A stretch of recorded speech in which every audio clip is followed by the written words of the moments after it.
My parents dumped me at my grandmom's as they wanted to focus completely on their precious son. Now they are here to asking me to give my inheritance from my grandmom to their son. I was 6 years old the day my parents walked out of my life. 6 years old when they dumped me at my grandmother's modest, two-bedroom house with nothing but a small suitcase and a hollow promise that they would visit often. I stood on the front porch, clutching my worn-out teddy bear, watching as my mother pressed a fleeting kiss against my forehead and murmured, "Be good for Grandma." My father, always the colder one, didn't even look at me. He simply ruffled my hair carelessly, muttered something under his breath, and walked away. I watched them drive off. The black SUV shrank into the distance, taking my entire world with it.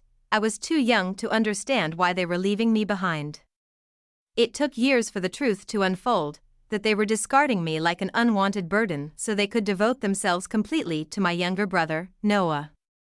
Noah, the golden child. The boy they had after me. The one they adored beyond reason. For the first few weeks, I stared at the phone, waiting for it to ring. I would run to the door at the sound of passing cars, certain they had come back. But they never did. No letters. No phone calls. No visits, just silence. If it hadn't been for Grandma Evelyn, I would have been lost. She was in her 60s then, a vibrant woman with sharp eyes and a soft heart. She had already lived through her share of grief. She had lost her husband to cancer and had raised my mother alone. Yet, she took me in without hesitation. She didn't treat me like a burden. She treated me like her world. She tucked me into bed every night, humming the same lullabies she once sang to my mother. She held me close when I woke up crying from nightmares of abandonment. She packed my lunches with extra snacks and slipped handwritten notes inside, telling me how much she loved me. When my parents didn't show up for my school plays or parent-teacher meetings, she was always there, sitting in the front row, clapping the loudest, beaming with pride. Her house was small but warm. Faded floral wallpaper covered the living room, and the kitchen always smelled faintly of lavender and freshly baked bread. She had a garden in the back, a tiny patch of wild roses and daffodils. It became our sanctuary. She would kneel in the soil, her hands dirt-stained, and teach me how to plant seeds. She'd tell me, "You're stronger than you think, Alex. Just like these flowers, you'll bloom even if the world forgets you." I clung to those words. As I grew older, I began to understand just how deeply my parents had discarded me. They weren't just absent, they were gone. There were no birthday cards, no holiday visits. No phone calls. Nothing. It was as if I had ceased to exist in their world. Meanwhile, Noah, their golden child, was living in the lap of luxury. I saw glimpses of his life through photos Grandma received from distant relatives. He was dressed in designer clothes and went to private schools. My parents showered him with expensive gifts, vacations, and all their attention. I felt the sting of rejection, but Grandma Evelyn's love softened the blow. She filled every void they left. When I came home with scraped knees, she kissed them better.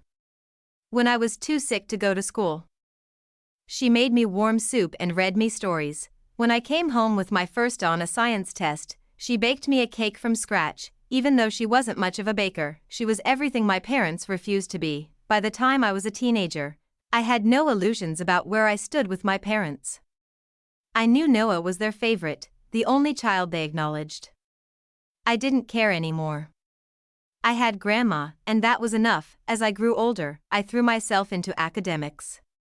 Science became my escape. While Noah was spoiled with private tutors and summer camps, I worked hard. I stayed up late, poring over textbooks and notes. Grandma believed in me more than anyone ever had. She encouraged my dreams relentlessly. When I told her I wanted to become a doctor, she beamed with pride. "Oh, my darling boy," she said, cupping my face in her soft, wrinkled hands, "you'll make the world better one day." I know it. And so, I worked even harder. I earned a full scholarship to medical school, something my parents never knew, because they were no longer part of my life. Grandma was the only one there when I received my acceptance letter. We celebrated with a homemade dinner and sparkling cider. I watched tears of pride glisten in her eyes. During my years in med school, Grandma never once missed a milestone. She was there when I graduated. She held my hand when I struggled through sleepless nights and exam stress. She was my family, and the only one that mattered. By the time I became a licensed physician, I had built a life my parents knew nothing about. I was earning well, living comfortably, and making a difference, and through it all, Grandma Evelyn stood by my side. 3 weeks had passed since Grandma Evelyn's funeral, and the pain of her loss still clung to me like a shadow.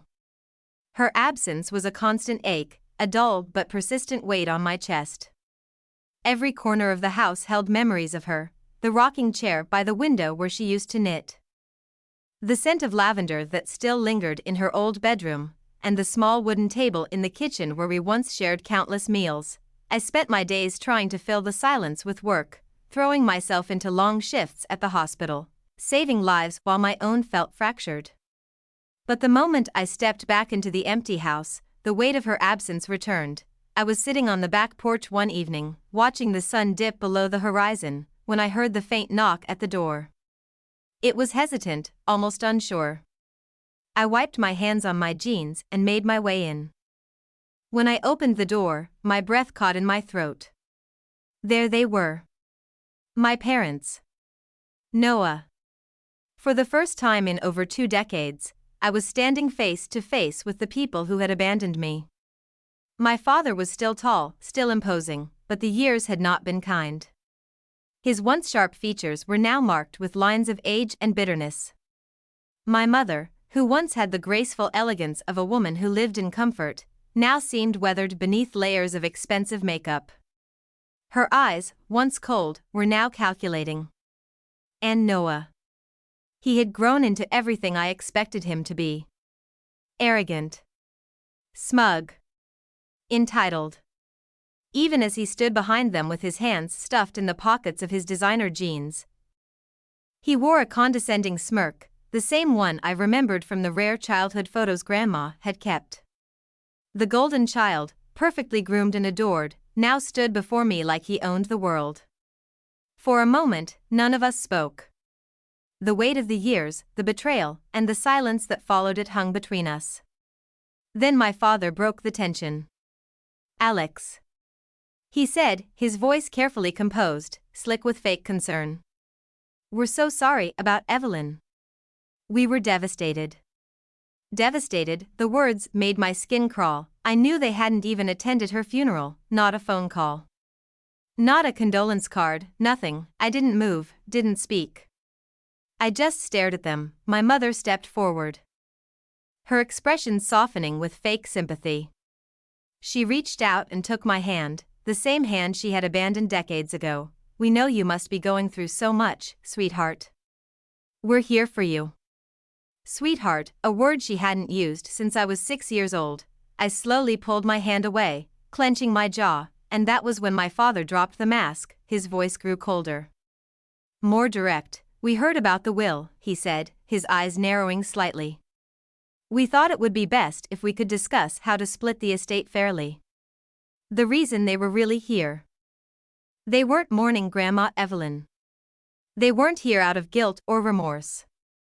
They were here to take what she had left me. The house. Her home. My home. Noah, who had remained quiet until then, suddenly spoke. His tone was casual, almost condescending, as if he were doing me a favor. "Look, man. It's not like you need the place, right? You're doing pretty well for yourself, from what we've heard. You're a doctor now. You can afford your own house." His smirk made my skin crawl.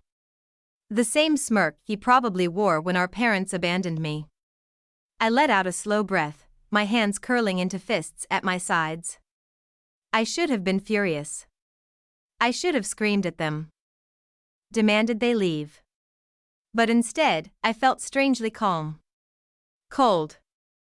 Detached. I forced a smile. "Oh. You misunderstood," I said slowly, deliberately. I could feel the weight of their entitled gazes on me. There's nothing to split.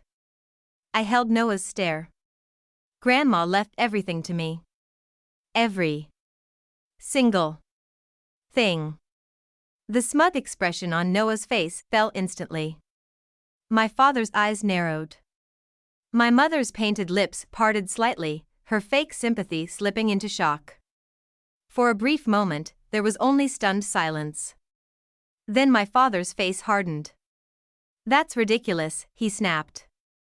We're her family too. We have a right to a share. I shook my head. No. You don't, I said with ice in my voice. You stopped being family the day you left me behind. Noah's eyes darkened. You're being petty, Alex. His voice was low and condescending, as though he were scolding a child. We're still blood. You can't seriously think you're entitled to everything. I laughed softly, shaking my head. You're right, I said mockingly, stepping forward. We are blood. But family? No. You gave that up a long time ago.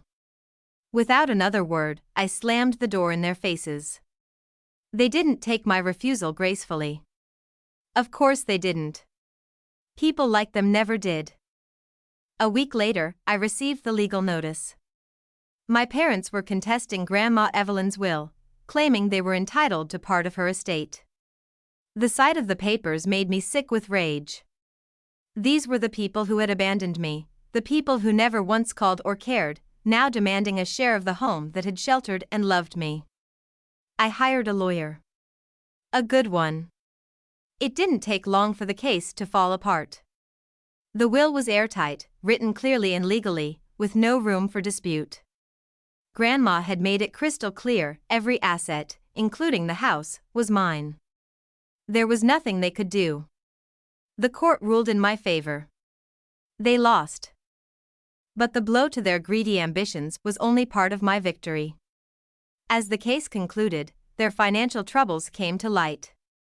Noah, the golden child, was drowning in debt. He had squandered their money on a reckless lifestyle, gambling, and bad investments. My parents, who had once lavished him with everything, were now barely holding on to their lavish lifestyle. The vultures who came for Grandma's house left with nothing. After the legal battle was over, I made a decision. I wasn't going to let their taint linger in my life. I changed my phone number, blocked them on every platform, and cut them off permanently. I rebuilt my home, Grandma's home, the way she would have wanted it. I painted the walls warm colors, just like she loved. I restored her old garden, bringing back the wild roses she used to plant. Every corner of the house was a tribute to her love, her warmth, and her unwavering kindness. I spent my days at the hospital, saving lives, and my nights in the garden, watching the sun set over the flowers she had once tended. I finally felt free. And my parents? I heard through distant relatives that they lost their home when they could no longer pay off their debts. Noah? His luxurious lifestyle crumbled around him.